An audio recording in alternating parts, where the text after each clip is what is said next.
રાજકોટ શહેરમાં મહત્તમ તાપમાન 42 ડિગ્રી સેલ્સિયસ સુધી પહોંચી ગયું હતું.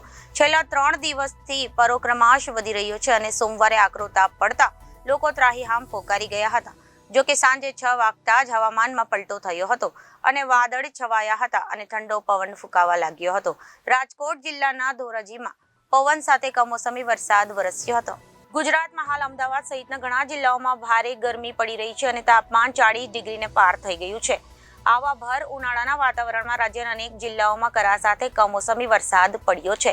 રાજકોટ જિલ્લાના ધોરાજીમાં પણ ભારે પવન સાથે કમોસમી વરસાદ વરસ્યો હતો, તો વલસાડમાં વંટોળ સાથે કમોસમી વરસાદ પડ્યો હતો. હવામાન વિભાગની આગાહીના પગલે મોડી રાત્રે અચાનક વાતાવરણમાં પલટો આવ્યો અને વીજળીના કડાકા ભડાકા સાથે ભારે પવનની સાથે ધીમી ધારે વરસાદ વરસ્યો. ધોરાજી પંથકમાં મોડી રાત્રિએ કમોસમી વરસાદ વરસતા શહેરના માર્ગો ભીના થઈ ગયા હતા. ધોરાજીમાં કમોસમી વરસાદને લઈ ધરતીપુત્રો ચિંતિત થયા છે. Bureau report, Janadesh news, Rajkot.